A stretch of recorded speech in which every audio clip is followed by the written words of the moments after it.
Mr.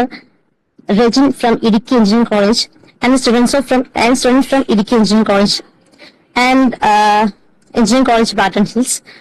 A warm welcome to all. Today we are here to gather to discuss about the topic of regarding network monitoring using Wireshark.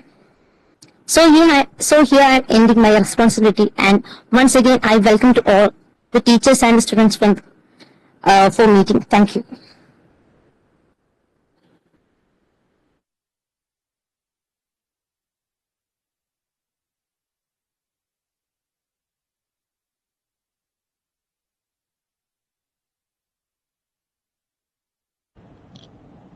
കഴിഞ്ഞോ? Okay. അതിനകത്ത് ചെറിയൊരു തിരുത്തുണ്ട്. ഞാൻ director അല്ല, ഞാൻ actually ആ കമ്പനിയുടെ CTO ആണ്. ഓക്കെ. ആദ്യമേ തന്നെ എനിക്കിപ്പോൾ മനസ്സിലായി നിങ്ങൾക്ക് വലിയ ധാരണയൊന്നുമില്ല എന്നെ പറ്റിയോ എൻ്റെ എക്സ്പീരിയൻസിനെ പറ്റിയോ ഒന്നും ഇല്ല എന്ന് എനിക്ക് മനസ്സിലായി. അതുകൊണ്ട് ഒരു ബ്രീഫ് ഇൻട്രൊഡക്ഷൻ ഞാൻ എന്നെ പറ്റി തന്നെ തന്നുകൊണ്ട് തുടങ്ങാം. ഓക്കെ. എൻ്റെ പേര് നിങ്ങളെല്ലാം ഇപ്പോൾ കേട്ടതുപോലെ തന്നെ എൻ്റെ പേര് ലിയോ ജോയ്. കഴിഞ്ഞ 12 വർഷത്തോളമായിട്ട് cyber security, cloud, web development ഫീൽഡുകളിലാണ് ഞാൻ വർക്ക് ചെയ്തുകൊണ്ടിരുന്നത്. ഒരു 8 മാസം മുമ്പ് വരെ ഞാൻ സൗദി അറേബ്യയിലായിരുന്നു. അവിടെ ഒരു ക്ലൗഡ് സർവീസ് പ്രൊവൈഡറിന്റെ സൈബർ സെക്യൂരിറ്റി ഡിപ്പാർട്ട്മെന്റ് ഹെഡായിട്ട് ഞാൻ വർക്ക് ചെയ്തിരുന്നു. അതിനുശേഷം നാട്ടിൽ വന്നിട്ട് റാഡ് ടെക്നോളജീസിന്റെ പാർട്ടാവുകയും അതുപോലെ തന്നെ അവരുടെ CTO ആയിട്ട് ജോയിൻ ചെയ്യുകയും ചെയ്തു. നിലവിൽ റാഡിന്റെ CTO മാത്രമല്ല, UAE ബേസ്ഡ് ആയിട്ടുള്ള ഡിജിറ്റൽ ഹോട്ട്ലിയർ എന്ന് പറയുന്ന ഒരു കമ്പനിയുടെ കംപ്ലയൻസ് ഇംപ്ലിമെന്റേഷൻ കൺസൾട്ടന്റ് ആയിട്ടും കൂടെ ഞാൻ വർക്ക് ചെയ്യുന്നുണ്ട്. ഓക്കെ. ഇതാണ് എന്നെ പറ്റിയുള്ള ഒരു ബ്രീഫ്. ഇതിനകത്ത് ആർക്കെങ്കിലും എന്തെങ്കിലും ചോദിക്കാനുണ്ടോ? എന്തെങ്കിലും ഡൗട്ട് ഓർ ക്ലാരിഫിക്കേഷൻസ്? നിങ്ങൾക്ക് ചാറ്റ് ബോട്ട്സ് യൂസ് ചെയ്യാം. എപ്പോഴും ഇന്ററാക്റ്റീവ് സെഷൻസ് ആണ് ഞാൻ കൂടുതൽ താല്പര്യപ്പെടുന്നത്. കാരണം എന്താണെന്ന് വെച്ച് കഴിഞ്ഞാൽ നിങ്ങൾക്ക് മനസ്സിലായി എന്നുള്ളൊരു ധാരണ നമുക്ക് കിട്ടുകയും ചെയ്യണം, നിങ്ങൾക്ക് മനസ്സിലാകുകയും ചെയ്യണം, അതെനിക്ക് മനസ്സിലാവുകയും ചെയ്യണം. അപ്പൊ രണ്ടുപേർക്കും മനസ്സിലാവണം. അതിനെപ്പോഴും ഇന്ററാക്ഷൻസ് നല്ലതാണ്. ഓക്കെ. അതിനു വേണ്ടിയിട്ടാണ് നമ്മൾ പറയുന്ന ചാറ്റ് ബോട്ട്സോ അല്ലെങ്കിൽ അൺമ്യൂട്ട് ചെയ്തിട്ട് നിങ്ങൾക്ക് ഹാൻഡ് റൈസ് സിഗ്നൽ യൂസ് ചെയ്യാം. എന്നിട്ട് നിങ്ങൾക്ക് എന്തെങ്കിലും ഡൗട്ട് ചോദിക്കാനോ അല്ലെങ്കിൽ എന്തെങ്കിലും കാര്യങ്ങൾ സംസാരിക്കാനോ ഉണ്ട് എന്നുണ്ടെങ്കിൽ നിങ്ങൾക്ക് സംസാരിക്കാവുന്നതാണ്. ഓക്കെ. അല്ലെങ്കിൽ ചാറ്റ് ബോക്സ് യൂസ് ചെയ്ത് നിങ്ങൾക്ക് ചോദിക്കാവുന്നതാണ്. ഓക്കെ. സോ ബേസിക്കലി നിങ്ങളെല്ലാം കമ്പ്യൂട്ടർ സയൻസ് സ്റ്റുഡൻസ് ആണോ? ആണോ? Okay, fine. എല്ലാവരും കമ്പ്യൂട്ടർ സയൻസ് സ്റ്റുഡൻസ് ആണ് അല്ലേ? ഫസ്റ്റ് ഇയേഴ്സ് ആണോ, സെക്കൻഡ് ഇയേഴ്സ് ആണോ, തേർഡ് ഇയേഴ്സ് ആണോ, ഫോർത്ത് ഇയേഴ്സ് ആണോ? മെക്. നൈസ്. റോയൽ മെക്കാരനുണ്ട്. പോരട്ടെ. ട്രിപ്ലിക്കാരും ഉണ്ടോ? First year IT. Okay, nice. IT. Second year IT. ഇനി വേറെ ആരെങ്കിലും ഉണ്ടോ? IT ചെയ്യുന്ന അല്ലാതെ വേറെ ഏതെങ്കിലും മെക്കോ, ട്രിപ്പിളിയോ, ECO അല്ലെങ്കിൽ അങ്ങനെ എന്തെങ്കിലും ഉണ്ടോ? ആരെങ്കിലും ഉണ്ടോ?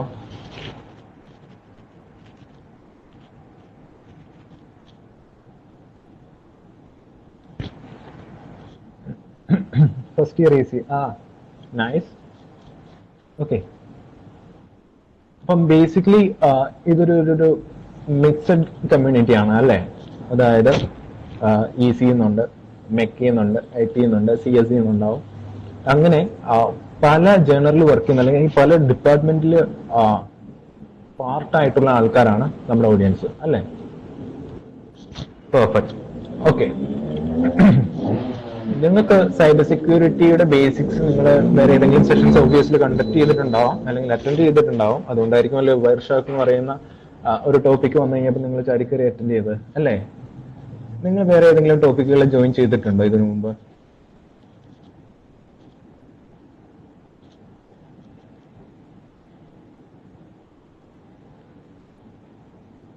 No response. ഒരു റെസ്പോൺസ് ഇല്ലാത്തതിന്റെ രണ്ടർത്ഥമുള്ളേ. ഒന്ന്, നിങ്ങൾക്കെല്ലാം അറിയാം അല്ലെങ്കിൽ എല്ലാം മനസ്സിലായി. രണ്ട്, നിങ്ങൾക്കൊന്നും മനസ്സിലായില്ല, നിങ്ങൾക്കൊന്നും അറിഞ്ഞില്ല. ഞാനിതിൽ ഏതർത്ഥമാണ് ഞാൻ സ്വീകരിക്കേണ്ടതെന്ന് പറയണം.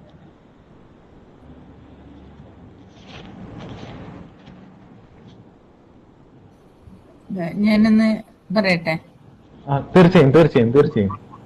ഇവർക്ക് സെക്യൂരിറ്റിയുടെ ബേസിക്സ് ഒരു അവയർനെസ് പ്രോഗ്രാം പോലത്തെ മാത്രമേ നമ്മൾ കണ്ടക്ട് ചെയ്തിട്ടുള്ളൂ. ഇങ്ങനെ ടെക്നിക്കൽ ആയിട്ടുള്ള ഫസ്റ്റ് പ്രോഗ്രാമാണിത്.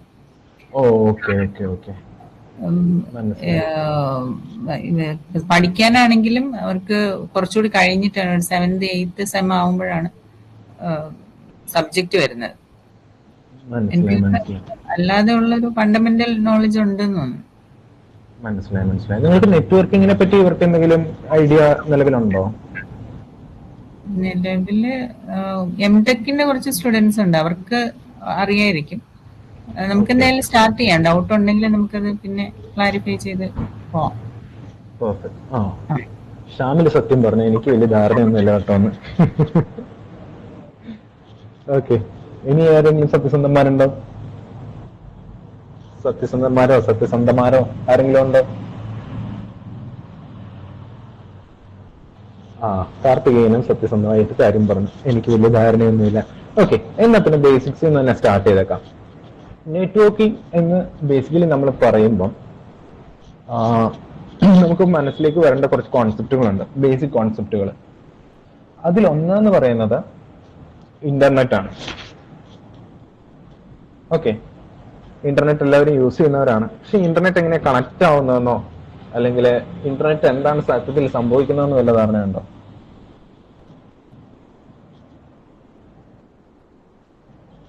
ഓക്കെ, ഞാൻ ഇനി റെസ്പോൺസിന് വേണ്ടിയിട്ട് വെയിറ്റ് ചെയ്യുന്നില്ല, വെറുതെ സമയം പോകുന്നതെന്ന് മാത്രമേ ഉള്ളൂ, എനിക്ക് മനസ്സിലായി. ഓക്കെ, ഒരു ഇന്റർനെറ്റ് കണക്റ്റഡ് ഡിവൈസ് എന്ന് പറയുന്നത് നമ്മുടെ സിസ്റ്റത്തിനെ വലിയൊരു വൈഫൈ അല്ലെങ്കിൽ മോഡം അല്ലെങ്കിൽ ലാൻഡ് കേബിൾ ഉപയോഗിച്ച് നമ്മൾ മൾട്ടിപ്പിൾ ലൊക്കേഷനിലുള്ള സിസ്റ്റത്തിലേക്ക് കണക്ട് ചെയ്യുന്നു. അതാണ് സത്യത്തിൽ ഇന്റർനെറ്റ് ചെയ്യുന്നത്. ഓക്കെ, നമ്മൾ തമാശയായിട്ടൊക്കെ പറയുന്നൊരു കോൺസെപ്റ്റ് ഉണ്ട്, എന്താണ് ക്ലൗഡ് എന്ന് ചോദിക്കുമ്പം അത് വേറൊരാളുടെ സിസ്റ്റം എന്ന് നമ്മൾ തമാശയ്ക്ക് പറയാറുണ്ട്. ഓക്കെ, അപ്പം ഇന്റർനെറ്റിന്റെ കോൺസെപ്റ്റ് അത് തന്നെയാണ്. മൾട്ടിപ്പിൾ ലൊക്കേഷൻസിലുള്ള മൾട്ടിപ്പിൾ ഡിവൈസസിനെ ഒരു നെറ്റ്വർക്കിംഗ് ചാനലിലൂടെ അല്ലെങ്കിൽ എന്തെങ്കിലും ഒരു ഡിവൈസ് വെച്ചിട്ട് അങ്ങോട്ടും ഇങ്ങോട്ടും തമ്മിൽ കണക്ട് ചെയ്യുന്നു. ഓക്കെ, നെറ്റ്വർക്ക് അതായത് നെറ്റിന് സത്യത്തിൽ നിങ്ങൾ സൈബർ സെക്യൂരിറ്റിയിലേക്ക് പിച്ച് ചെയ്യുന്നുള്ളൂ, അല്ലെങ്കിൽ നിങ്ങൾ സൈബർ സെക്യൂരിറ്റിയിൽ പിച്ച് വെച്ച് തുടങ്ങുന്നേ ഉള്ളൂ.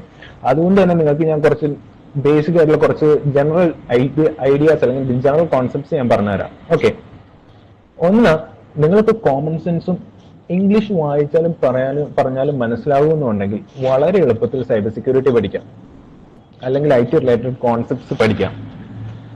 ഓക്കെ, രണ്ട്, നിങ്ങൾ ഒരു വേർഡ് കേട്ട് കഴിഞ്ഞാൽ അല്ലെങ്കിൽ ഒരു ടെക്നിക്കൽ ടേം കേട്ട് കഴിഞ്ഞാൽ ആ ടേം നിങ്ങൾ ബ്രേക്ക് ഡൗൺ ചെയ്യുവാണെങ്കിൽ വളരെ എളുപ്പത്തിൽ അതിന്റെ കോൺസെപ്റ്റ് കംപ്ലീറ്റ് ആയിട്ട് നിങ്ങൾക്ക് മനസ്സിലാക്കാൻ പറ്റും. ഓക്കെ, ഞാനിപ്പോ പറഞ്ഞു നെറ്റ്വർക്ക്. ഓക്കെ, ആ നെറ്റ്വർക്ക് എന്ന് പറയുന്ന വേർഡിനെ നമ്മളൊന്ന് തിരിച്ചു നോക്കാം. നെറ്റ്വർക്ക് എന്ന് പറഞ്ഞ നെറ്റ് എന്ന് പറയുന്ന വാക്കും വർക്ക് എന്ന് പറയുന്ന വാക്കും രണ്ടും രണ്ടായിട്ട് എടുക്കുക. ഓക്കെ, എന്താണ് നെറ്റ് എന്ന് പറഞ്ഞു കഴിഞ്ഞാൽ വല. അത് വലയുടെ പ്രത്യേകത എന്താണ്? അതെപ്പോഴും അങ്ങോട്ടും ഇങ്ങോട്ടും തമ്മിൽ കണക്റ്റഡ് ആയിരിക്കും. അവിടെ തമ്മിൽ കണക്റ്റഡ് അല്ലാത്ത ഒരു ഡിവൈസ് ഇല്ല, അല്ലെങ്കിൽ ഒരു പോയിന്റ് ഇല്ല. അതിന്റെ എല്ലാ മൂലകളും ഏതെങ്കിലും ഒരു മൂലയായിട്ട് അല്ലെങ്കിൽ ഏതെങ്കിലും ഒരു അറ്റവുമായിട്ട് കണക്റ്റഡ് ആയിരിക്കും. മനസ്സിലായോ? വർക്ക് എന്ന് പറഞ്ഞു കഴിഞ്ഞാൽ പ്രവർത്തിക്കുക. ഓക്കെ, വർക്ക് എന്ന് പറഞ്ഞു കഴിഞ്ഞാൽ പ്രവർത്തിക്കുക. ഞാൻ പറഞ്ഞു ഇത് രണ്ടും ചേർന്നതാണ് നെറ്റ്വർക്ക്. ഓക്കെ, നെറ്റ്വർക്ക്, ഇത് രണ്ടിന്റെ മീനിങ് ഒന്ന് ചേർത്ത് കണക്ട് ചെയ്ത് നോക്കിയേ. വല, പ്രവർത്തിക്കുക. ഓക്കെ, വല എന്ന് പറഞ്ഞു കഴിഞ്ഞാൽ പരസ്പരം കണക്ട് ചെയ്തിട്ടുള്ള എന്തോ ഒരു സാധനം, അല്ലെങ്കിൽ ഒരു പരസ്പരം കണക്ട് ചെയ്തിട്ടുള്ള ഒരു ഐറ്റം, അത് പ്രവർത്തിക്കുന്നു. ഓക്കെ, പരസ്പരം കണക്ട് ചെയ്തുകൊണ്ട് പ്രവർത്തിക്കുന്ന ഒരു ഡിവൈസിനെ അല്ലെങ്കിൽ ഒരു സർക്യൂട്ടിനെയാണ് നമ്മൾ നെറ്റ്വർക്ക് എന്ന് പറയുന്നത്. മനസ്സിലായോ?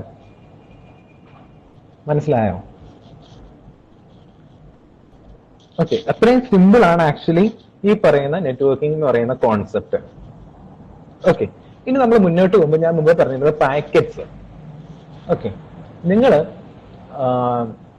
ഒരാൾക്കൊരു സാധനം നിങ്ങൾ മറ്റേ കത്തൊക്കെ എഴുതി അയച്ചിട്ടുണ്ടോ എന്ന് എനിക്ക് അറിഞ്ഞുകൂടാ. നമ്മുടെയൊക്കെ ചെറുപ്പത്തിൽ കത്ത് എഴുതി അയക്കലും കൊറിയർ അയക്കലും ഒക്കെ പണ്ടൊക്കെ ഉണ്ടായിരുന്നു. അല്ലെങ്കിൽ നിങ്ങളുടെ ഒരു കാലഘട്ടമായിട്ട് റിലേറ്റ് ചെയ്ത് പറയുവാണെങ്കിൽ നമുക്ക് പറയാം, നിങ്ങൾ ആമസോണിൽ നിന്നൊക്കെ ഓർഡർ ചെയ്യാറുണ്ട് അല്ലേ? അല്ലേ? നിങ്ങൾ ആമസോണിൽ നിന്നൊക്കെ ഓർഡർ ചെയ്യുമ്പോൾ നിങ്ങൾ ബൈ നൗ കൊടുത്തിട്ട് ഒന്നെങ്കിൽ പേയ്മെന്റ് കൊടുത്തു, അല്ലെങ്കിൽ ക്യാഷ് ഓൺ ഡെലിവറി കൊടുത്തു, COD കൊടുത്തു. ഓക്കെ, രണ്ടിൽ ഏതാണെങ്കിലും കൊറിയറുകാരൻ ഒരു പാക്കറ്റിൽ, അതായത് അതിനകത്തുള്ളത് എന്താണെന്ന് നമ്മൾ കാണുന്നില്ല. അതിനകത്ത് എന്തോ ഒരു സാധനം ഉണ്ട്, പക്ഷെ അതെന്താണെന്ന് നമ്മൾ കാണുന്നില്ല. അത് നമ്മൾ പൊട്ടിച്ച് നോക്കിയാലേ അതറിയുള്ളൂ. അതേസമയം ആ സാധനം പൊട്ടിച്ചിട്ടാണ് നമ്മുടെ കയ്യിൽ വരുന്നെങ്കിൽ നമ്മളത് ആക്സെപ്റ്റ് ചെയ്യുമോ? അത് നമുക്ക് ആക്സെപ്റ്റ് ചെയ്യാൻ ബുദ്ധിമുട്ടുണ്ടാവും, അല്ലേ? ശരിയല്ലേ? നിങ്ങളൊന്ന് ആലോചിച്ച് നോക്കി. നിങ്ങൾ ആമസോണിൽ നിന്ന് ഒരു മൊബൈൽ ഫോൺ പുതിയത് ഓർഡർ ചെയ്തു. അത് ഓർഡർ ചെയ്ത് കഴിഞ്ഞ് നിങ്ങളുടെ കയ്യിലേക്ക് എത്തുന്നതിന് മുമ്പ് കൊറിയർ ബോയ് അല്ലെങ്കിൽ ഡെലിവറി ബോയ് എന്ത് ചെയ്തു? നൈസായിട്ട് അതൊന്ന് ഓപ്പൺ ചെയ്തിട്ട് തന്നെ സാധനം അറിയാൻ വേണ്ടിയിട്ടൊന്ന് നോക്കി. അപ്പൊ അതിന്റെ ഇന്റഗ്രിറ്റി അല്ലെങ്കിൽ അത് പുതിയതാണെന്നുള്ള നിങ്ങൾക്കുള്ള വിശ്വാസം അവിടെ പോയോ? ശരിയല്ലേ? ഇതേ കോൺസെപ്റ്റ് ആണ് നെറ്റ്വർക്കിംഗിൽ പാക്കറ്റ്സ് എന്ന് പറയുന്നത്. നിങ്ങളൊരു ഡാറ്റ അയക്കുമ്പോൾ അല്ലെങ്കിൽ ഒരു ഡാറ്റ റിസീവ് ചെയ്യുമ്പോൾ അത് ഓപ്പൺ ആവാതെ അല്ലെങ്കിൽ അതിനകത്തുള്ള ഡാറ്റ പുറത്തു പോകാതെ ലീക്ക് ഔട്ട് ആവാതെ അത് ഭദ്രമായിട്ട് സെക്യൂർ ആയിട്ട് ലോക്ക് ചെയ്ത് നിങ്ങളുടെ അടുത്ത് കൊണ്ടുവന്ന് തന്നെ അത് തുറന്നു വിടുന്നതിന് അല്ലെങ്കിൽ നിങ്ങളുടെ അടുത്തേക്ക് തരുന്നതിനെയാണ്, റിസീവ് ചെയ്യിപ്പിക്കുന്നതിനാണ് പാക്കറ്റിംഗ് എന്ന് പറയുന്നത്. അതാണ് പാക്കറ്റുകൾ ചെയ്യുന്നത്. ഓക്കെ, ഇനി നിങ്ങൾ പഠിച്ചിരിക്കേണ്ട അല്ലെങ്കിൽ മനസ്സിലാക്കിയിരിക്കേണ്ട വേറൊരു കോൺസെപ്റ്റ് ഉണ്ട്. അതാണ് പ്രോട്ടോകോൾസ്. ഓക്കെ, പ്രോട്ടോകോൾസ് എന്ന് പറയുന്ന സാധനം നിങ്ങൾ അതിന്റെ മലയാളത്തിലേക്ക് നിങ്ങളൊന്ന് നോക്കി. പ്രോട്ടോകോൾസ് എന്നുള്ളതിന്റെ മലയാളം വേർഡ് ഒന്ന് നോക്കി. പ്രോട്ടോകോൾസ് എന്ന് പറഞ്ഞു കഴിഞ്ഞാൽ നിയമം. നമ്മളിപ്പോ നോർമലി ഫിലിംസ് കാണുകയാണെങ്കിൽ പോലും ഫിലിംസിലും യൂസ് ചെയ്യുന്ന ഒരു വേർഡാണ് പ്രോട്ടോകോൾ എന്ന് പറയുന്നത്. ഓക്കെ, പ്രോട്ടോകോൾ എന്ന് പറഞ്ഞു കഴിഞ്ഞാൽ നിയമം അല്ലെങ്കിൽ ഒരു ചട്ടക്കൂട് എന്ന് നമുക്ക് വേണമെങ്കിൽ പറയാം. ഓക്കെ, നമ്മൾ ഒരു രാജ്യത്തിന് നിയമം ഉണ്ടാക്കുന്നത് അല്ലെങ്കിൽ രാജ്യത്ത് നിയമം ഉണ്ടാകുന്നത് എന്തിനു വേണ്ടിയിട്ടാണ്? അവിടുത്തെ ഇഷ്യൂസ് സോൾവ് ചെയ്യാനും അവിടെ പ്രശ്നങ്ങളോ കോൺഫ്ലിക്റ്റുകളോ ഉണ്ടാവാതിരിക്കാനും വേണ്ടിയിട്ടാണ് നമ്മൾ നിയമങ്ങളെ എസ്റ്റാബ്ലിഷ് ചെയ്യുന്നത്. ശരിയല്ലേ? അപ്പം അതുപോലെ തന്നെ സൈബർ വേൾഡിൽ നമുക്ക് ലിമിറ്റഡ് ആക്സസ് ആണ്. നമ്മൾ സാധാരണക്കാര് നമ്മുടെ രാജ്യത്തെ നിയമപ്രകാരം ആരെങ്കിലും തെറ്റ് ചെയ്ത് കഴിഞ്ഞാൽ മനുഷ്യനാണെങ്കിൽ നമുക്ക് പിടിച്ചകത്തിടാം, അതായത് നമുക്ക് ജയിലിലിടാം അല്ലെങ്കിൽ ശിക്ഷിക്കാം. അതേസമയം ഈ ടെക്നിക്കൽ വേൾഡിൽ അല്ലെങ്കിൽ ഡിജിറ്റൽ വേൾഡിൽ അല്ലെങ്കിൽ ഈ പറയുന്ന ടെക്നോളജി ഇൻവോൾവ് ആയിട്ടുള്ള ആക്ടിവിറ്റീസിൽ ഇതുപോലെ എന്തെങ്കിലും ആക്ടിവിറ്റീസ് അല്ലെങ്കിൽ മാൽ പ്രാക്ടീസ് നടന്നു കഴിയുന്ന ആരെ പിടിച്ചകത്തിനും, അല്ലെങ്കിൽ അങ്ങനെ മാൽ പ്രാക്ടീസ് നടക്കുന്നുണ്ടോ എന്ന് എങ്ങനെ അറിയും? നിയമം ഉണ്ടെങ്കിലല്ലേ അവിടെ ഒരു തെറ്റുണ്ടാവുള്ളൂ. നിയമം ഉണ്ടെങ്കിലല്ലേ അത് ലംഘിക്കപ്പെടുകയുള്ളൂ. മനസ്സിലായോ? അപ്പം ഇങ്ങനെ ഒരു സ്റ്റാൻഡേർഡ് കൊണ്ടുവരാൻ വേണ്ടിയിട്ട് പല ഓർഗനൈസേഷൻസ് ഒരുമിച്ചിരുന്ന് ഒരു ഡിസിഷൻ എടുത്തു. ഈ പറയുന്ന ഇന്റർനെറ്റ് യൂസ് ചെയ്യുമ്പോൾ അതിനകത്ത് ഡാറ്റ ട്രാൻസ്ഫർ ചെയ്യുന്നതിന് കുറച്ച് പ്രോട്ടോകോൾസ് വേണം, ചില നിയമങ്ങൾ വേണം എന്ന് തീരുമാനമെടുത്തു. അങ്ങനെ തീരുമാനം എടുക്കുന്ന ഓർഗനൈസേഷന്റെ പേരാണ് EFF, electronic frontier foundation. Okay, electronic frontier foundation. അപ്പം ഈ EFF എന്ന് പറയുന്ന കമ്പനിയാണ് ആക്ച്വലി എന്ത് ചെയ്യുന്നത്? ഈ പറയുന്ന നിയമങ്ങള്, പ്രോട്ടോകോൾസ്, കാര്യങ്ങളെല്ലാം ഉണ്ടാക്കുന്നത്. ഓക്കെ, അങ്ങനെ ഉണ്ടാക്കിയ 2-3 കോൺസെപ്റ്റുകളാണ് TCP, UDP, ICMP എന്നൊക്കെ പറയുന്നത്. ഓക്കെ, ഇതിനെപ്പറ്റി ഡീറ്റെയിൽ ആയിട്ട് നിങ്ങൾക്ക് നെറ്റ്വർക്കിംഗ് സെഷൻസിൽ നിങ്ങൾക്ക് പിന്നീട് പഠിക്കാനുണ്ട്. അതുകൊണ്ട് ഞാൻ നിങ്ങളായിട്ട് കൂടുതൽ പറഞ്ഞ് ബോറടിപ്പിക്കുന്നില്ല. നിങ്ങൾ എപ്പോഴും കാണാൻ ആഗ്രഹിച്ചിരിക്കുന്ന വേറൊരു സാധനമാണ് നിങ്ങൾക്ക് പ്രാക്ടിക്കലി ചെയ്ത് കാണേണ്ട സാധനങ്ങൾ. ഓക്കെ, അത് ഞാൻ നിങ്ങൾക്ക് കാണിച്ചു തരാം. ഇപ്പം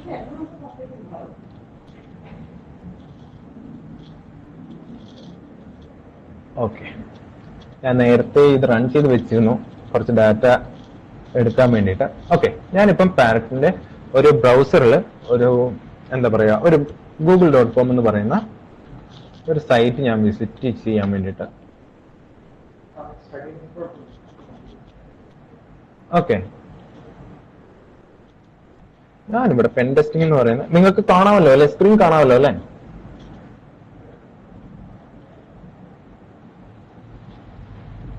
പെർഫെക്റ്റ്. ഞാൻ വയർഷാർക്ക് എന്ന് പറയുന്ന ടൂൾ എടുത്തു. ഓക്കെ, നിങ്ങളത് ഓപ്പൺ ചെയ്ത് കഴിയുമ്പോൾ നിങ്ങൾക്ക് ഇവിടെ കുറേ ഡാറ്റ കാണാൻ പറ്റും. നിങ്ങൾക്ക് ഇതെന്താണെന്ന് പോലും മനസ്സിലായില്ലെന്ന് എനിക്കറിയാം. അതുകൊണ്ട് ഞാൻ ആദ്യമേ തൊട്ട് എക്സ്പ്ലെയിൻ ചെയ്തു തരികയാണ്.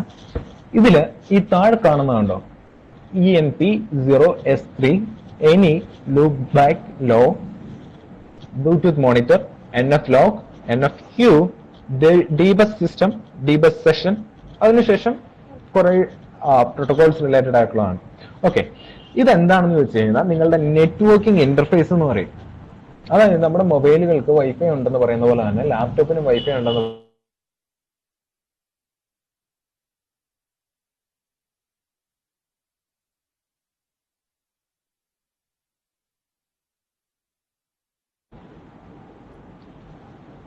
ഹലോ, ഓഡിബിൾ ആണോ?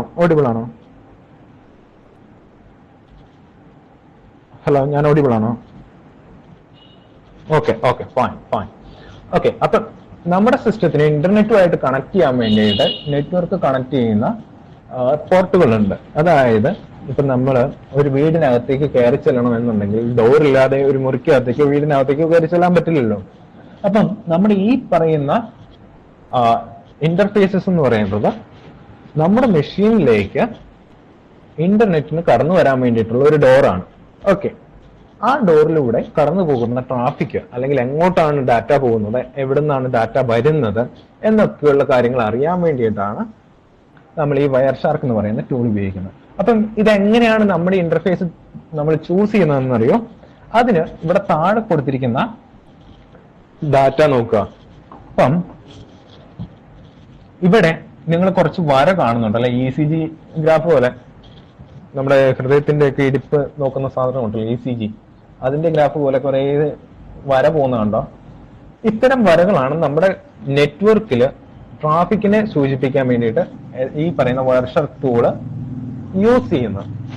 ഓക്കെ, ഇവിടെ എനി എന്ന് പറഞ്ഞു കഴിഞ്ഞാൽ നമ്മുടെ സിസ്റ്റത്തിലുള്ള ഏത് ഇന്റർഫേസിൽ കൂടെ പോകുന്ന ഡാറ്റ ആണെങ്കിലും, അതായത് എതർനെറ്റ് ആയിക്കോട്ടെ, വൈഫൈ ആയിക്കോട്ടെ, നമ്മുടെ സിസ്റ്റത്തിൽ നിന്ന് പോകുന്ന ഏത് ഡാറ്റ വേണമെങ്കിലും മോണിറ്റർ ചെയ്യാൻ വേണ്ടിയിട്ട് നമ്മൾ യൂസ് ചെയ്യുന്ന ഒരു ഇന്റർഫേസ് ആണ് എനി എന്ന് പറയുന്നത്. അതേസമയം നമ്മൾ ENP എന്ന് പറഞ്ഞു കഴിഞ്ഞാൽ അത് നമ്മുടെ എതർനെറ്റ് റിലേറ്റഡ് ആയിട്ടുള്ള ഇന്റർഫേസ് ആണ്. ഓക്കെ, എതർനെറ്റ് എന്ന് പറഞ്ഞു കഴിഞ്ഞാൽ നമ്മുടെ ലാൻഡ് കേബിൾ ഉണ്ടല്ലോ, RJ45 കുത്തുന്ന ആ പോർട്ടിലേക്ക് വരുന്ന കണക്ഷൻ. ഓക്കെ, അത് നമ്മൾ സെലക്ട് ചെയ്യും. ഇനി നിങ്ങൾ ഇവിടെ ലെഫ്റ്റ് സൈഡിൽ മുകളിൽ കുറെ ഐക്കൺസ് കാണുന്നുണ്ടല്ലേ, അതില് ആദ്യത്തെ ഐക്കണാണ് വയർ ഷാർക്ക് ഈ പറയുന്ന പാക്കറ്റുകൾ അനലൈസ് ചെയ്യാൻ വേണ്ടി യൂസ് ചെയ്യുന്ന, അല്ലെങ്കിൽ സ്റ്റാർട്ട് ചെയ്യാൻ ഇൻസ്ട്രക്ഷൻ കൊടുക്കുന്ന ഐക്കൺ അല്ലെങ്കിൽ കമാൻഡ്. ഞാൻ ഇവിടെ ക്ലിക്ക് ചെയ്ത് കഴിഞ്ഞാൽ വയർ ഷാർക്ക് ഓട്ടോമാറ്റിക്കലി ഇതിനകത്തുനിന്ന് പോകുന്ന ഡാറ്റ ഫെച്ച് ചെയ്യും.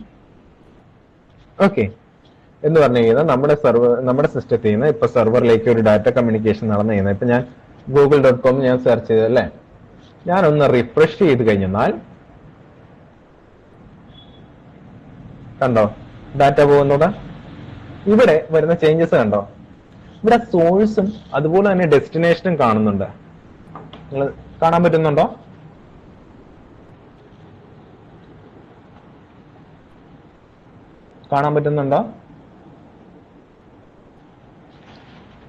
പെർഫെക്റ്റ്.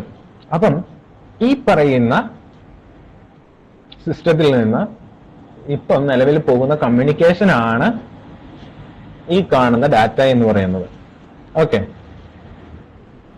ഇതിനകത്ത് നമ്മൾ എത്ര പാക്കറ്റ്സ് സെൻഡ് ആയെന്ന് കാണുന്നുണ്ട്, ഏത് സമയത്താണ് സെൻഡ് ആയെന്ന് കാണുന്നുണ്ട്, അല്ലെങ്കിൽ എത്ര ടൈമാണ് അതിൽ കൺസ്യൂം ചെയ്തതെന്ന് കാണുന്നുണ്ട്, ഏത് സോഴ്സിൽ നിന്നാണ് ഇത് കമ്മ്യൂണിക്കേറ്റ് ചെയ്തിരിക്കുന്നതെന്ന് കാണുന്നുണ്ട്, ഏത് ഡെസ്റ്റിനേഷനിലേക്കാണ് അത് കമ്മ്യൂണിക്കേറ്റ് ചെയ്തതെന്ന് കാണുന്നുണ്ട്,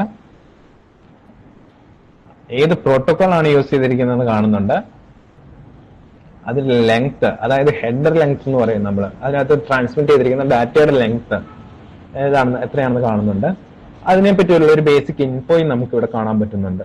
ഓക്കെ, ഇതാണ് ടിപ്പിക്കലി നമ്മൾ ഒരു ഇന്റർഫേസ് അല്ലെങ്കിൽ ഒരു നെറ്റ്വർക്ക് സ്കാൻ ചെയ്യുമ്പോൾ അല്ലെങ്കിൽ ക്യാപ്ചർ ചെയ്യുമ്പോൾ ആദ്യമായിട്ട് കാണുന്ന ഒരു ഡാറ്റ എന്ന് പറയുന്നത്. ഓക്കെ, ഇവിടെ സംഭവിക്കുന്നത് എന്താണെന്ന് വെച്ച് കഴിഞ്ഞാൽ സെർവറിന്റെയും, ഇത് സെർവർ ആണെന്നിരിക്കട്ടെ, ഇത് നമ്മുടെ സിസ്റ്റം ആണെന്നിരിക്കട്ടെ, ഈ ലെഫ്റ്റ് കോർണറിൽ കാണുന്ന ഈ ഒരു ബോക്സ് ഉണ്ടല്ലോ, ഈ ഒരു ബോക്സ് നമ്മുടെ സെർവർ ആണെന്നിരിക്കട്ടെ, സോറി നമ്മുടെ സിസ്റ്റം ആണെന്നിരിക്കട്ടെ, ഈ മേളിൽ കാണുന്നത് സെർവർ ആണെന്നിരിക്കട്ടെ. സാധാരണഗതിയിൽ നേരെ മേളിലേക്കും താഴേക്കുമാണ് പോകേണ്ടത് ഡാറ്റ, അല്ലെങ്കിൽ കമ്മ്യൂണിക്കേഷൻ പോകേണ്ടത് നേരെ മേളിലേക്കും താഴേക്കുമാണ്. എന്നാൽ ഇവിടെ സംഭവിക്കുന്നത് എന്താണെന്ന് ചെയ്യുന്ന നമ്മുടെ സിസ്റ്റത്തിൽ നിന്ന് ഇത് വയർ ഷാർക്ക് ആണെങ്കിൽ ഈ വയർ ഷാർക്കിലേക്ക് ആദ്യം ഡാറ്റ പോകും, എന്നിട്ട് അങ്ങോട്ട് പോകും, എന്നിട്ടാണ് സെർവറിലേക്ക് പോകുന്നത്. അപ്പൊ സംഭവിക്കുന്നത് എന്താ ചെയ്യുന്ന നമ്മുടെ സെർവറിലേക്ക് വരുന്ന ഡാറ്റ എന്താണെന്നും സെർവറിൽ നിന്ന് പോകുന്ന നമ്മുടെ സിസ്റ്റത്തിലേക്ക് വരുന്ന ഡാറ്റ എന്താണെന്നും നമ്മുടെ സിസ്റ്റത്തിൽ നിന്ന് പോകുന്ന ഡാറ്റ എന്താണെന്നും നമുക്ക് കാണാൻ പറ്റും. ഓക്കെ, നിങ്ങൾ ഇനി ഇതിന്റെ അഡ്വാൻസ് ലെവലിലേക്കൊക്കെ പഠിച്ചു വന്നു കഴിയുമ്പോൾ നിങ്ങൾക്ക് പഠിക്കാൻ വേണ്ടിയിട്ട് പോകുന്ന ഒരു കാര്യമാണ് മാൽവെയർ റിവേഴ്സ് എഞ്ചിനീയറിംഗ് എന്ന് പറയുന്നത്. ഇപ്പൊ മാൽവെയർ ഡിറ്റക്ഷൻ എന്ന് പറയുന്ന കോൺസെപ്റ്റ് ഒക്കെ നിങ്ങൾ പഠിക്കാൻ പോകുന്ന ഒരു കേസാണ് നിങ്ങൾ അഡ്വാൻസ് സെഷൻസ് എടുക്കുവാണെങ്കിൽ. ഓക്കെ, അപ്പം ഈ അഡ്വാൻസ് സെഷനിൽ ഈ മാൽവെയർ ഡിറ്റക്ഷന് വേണ്ടിയിട്ട് നമ്മൾ ചെക്ക് ചെയ്യുന്നതെന്ന് പറഞ്ഞു കഴിഞ്ഞാൽ ഈ പറയുന്ന സോഴ്സും ഡെസ്റ്റിനേഷനും ആണ്. ഓക്കെ, നിങ്ങൾ ഇപ്പൊ ഒരു IP കണ്ടു. ഓക്കെ, നിങ്ങൾ ഈ IP സോഴ്സ് അഡ്രസ്സും ഡെസ്റ്റിനേഷൻ അഡ്രസ്സും കണ്ടു. അപ്പൊ നിങ്ങൾ ഈ പറയുന്ന പോലെ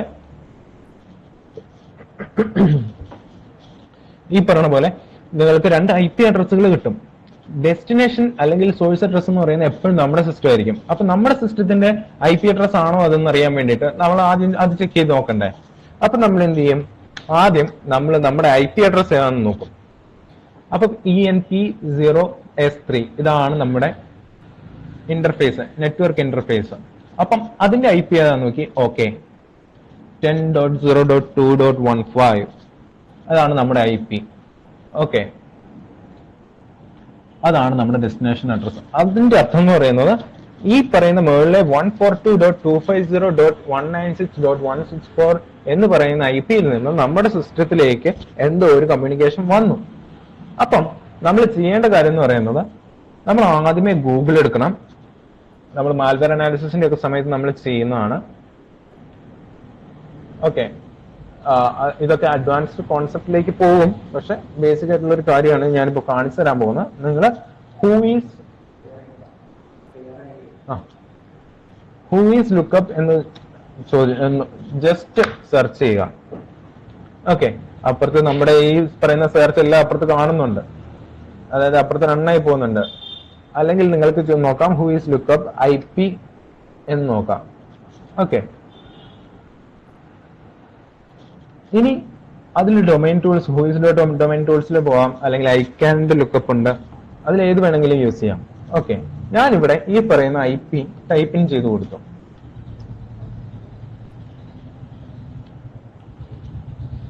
എന്നിട്ട് ജസ്റ്റ് സെർച്ച് കൊടുക്കുകയാണ്. സെർച്ചിൽ ക്ലിക്ക് ചെയ്യുകയാണ്. നമുക്ക് നോക്കാം എന്ത് സംഭവിക്കുന്നു. ഓക്കെ, ക്യാപ്ച ഉണ്ട്. ഒരു മെഷീനാണ്, നമ്മൾ മനുഷ്യനാണെന്ന് പറയാൻ വേണ്ടിട്ട് പറയണേ. എന്ത് ചെയ്യാൻ പറ്റും, ചെയ്യാതിരിക്കാൻ വഴിയില്ലല്ലോ, അതുകൊണ്ട് നമുക്ക് ചെയ്യാം.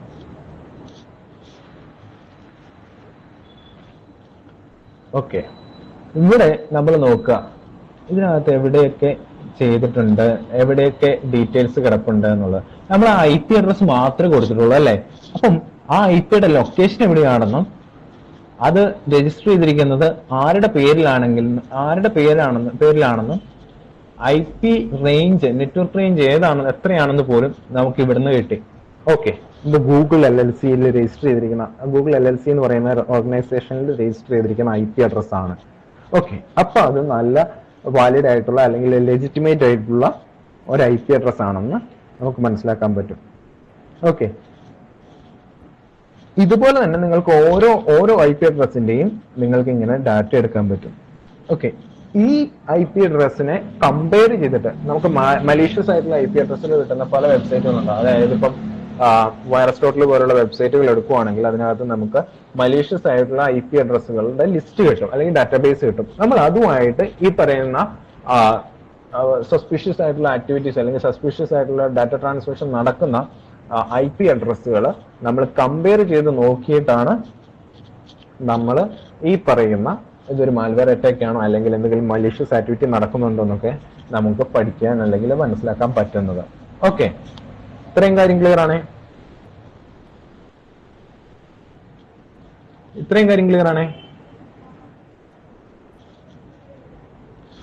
ഓക്കെ, ഞാനിത് സ്റ്റോപ്പ് ചെയ്തു. ഞാനിവിടെ സ്റ്റാറ്റിസ്റ്റിക്സ് എന്ന് പറയുന്ന ടാബിൽ പോയിട്ട് HTTP എന്ന് പറയുന്നതിന്റെ അണ്ടറിൽ ലോഡ് ഡിസ്ട്രിബ്യൂഷൻ എന്ന് പറയുന്ന ഒരു ടോപ്പിക്കിലേക്ക് പോയി. ഇവിടെ എനിക്ക് ഈ പറയണ പോലെ തന്നെ ഏതൊക്കെ സെർവറുമായിട്ട് കമ്മ്യൂണിക്കേറ്റ് ചെയ്തിട്ടുണ്ട്, അല്ലെങ്കിൽ ഈ IP അഡ്രസ്സിന്റെ DNS ഏതാണ് എന്ന് അറിയാൻ പറ്റും. ഏതൊക്കെ സെർവറുമായിട്ട് കമ്മ്യൂണിക്കേറ്റ് ചെയ്തിട്ടുണ്ട്, അല്ലെങ്കിൽ ഏതൊക്കെ ഡൊമൈനുമായിട്ട് കമ്മ്യൂണിക്കേറ്റ് ചെയ്തിട്ടുണ്ട് എന്നുള്ളത് നമുക്ക് അറിയാൻ പറ്റും. ഓക്കെ ഓക്കെ,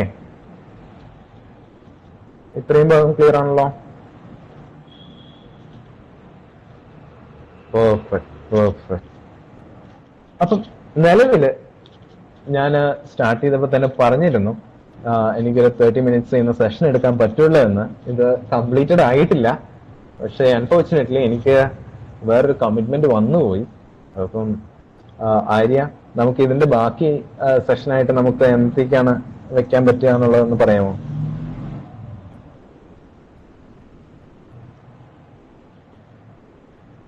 ആര്യ കേൾക്കുന്നുണ്ടോ?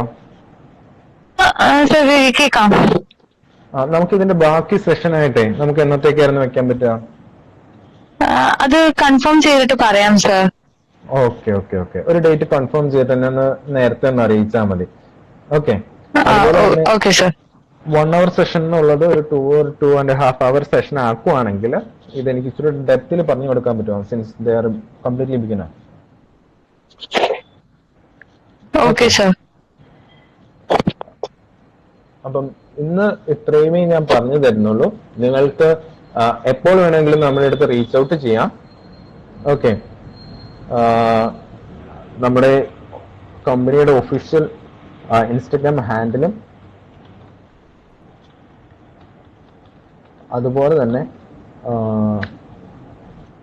നിങ്ങൾക്ക് ഈ ഇൻസ്റ്റഗ്രാം ഹാൻഡിൽ പോയി കഴിയുന്ന ഞാനുമായിട്ടും കണക്ട് ചെയ്യാൻ പറ്റും. അതുപോലെ തന്നെ നമ്മുടെ കമ്പനിയിലുള്ള ഏതെങ്കിലും എക്സ്പെർട്ടുകളായിട്ട് നിങ്ങൾക്ക് കണക്ട് ചെയ്യാൻ പറ്റും. അതല്ല നിങ്ങൾക്ക് ഞാനുമായിട്ട് ഡയറക്റ്റ്ലി കമ്മ്യൂണിക്കേറ്റ് ചെയ്യണം എന്നുണ്ടെങ്കിൽ നിങ്ങൾക്ക് ഞാൻ എൻ്റെ പ്രൊഫൈലും ഞാൻ ഷെയർ ചെയ്യുന്നുണ്ട്. നിങ്ങൾക്ക് എന്ത് ഡൗട്ട് ഉണ്ടെങ്കിലും നിങ്ങൾക്ക് നമ്മുടെ അടുത്ത് കമ്മ്യൂണിക്കേറ്റ് ചെയ്യാം. ഓക്കെ, നമ്മൾ ട്രെയിനിങ്സ് കൊടുക്കുന്നുണ്ട്. അതായത് digital marketing, cyber security, cloud computing, graphic designing, ഇതിന്റെ എല്ലാം ട്രെയിനിങ്സ് നമ്മൾ പ്രൊവൈഡ് ചെയ്യുന്നുണ്ട്. അപ്പം നിങ്ങൾക്ക് എന്ത് ഡൗട്ട് ഉണ്ടെങ്കിലും at any time you guys can communicate with us. I will be happy to help you, and I hope we will be continuing with our collaborations in future as well. Okay, അപ്പം നമുക്ക് താൽക്കാലികമായിട്ടൊന്ന് wind up ചെയ്താലോ?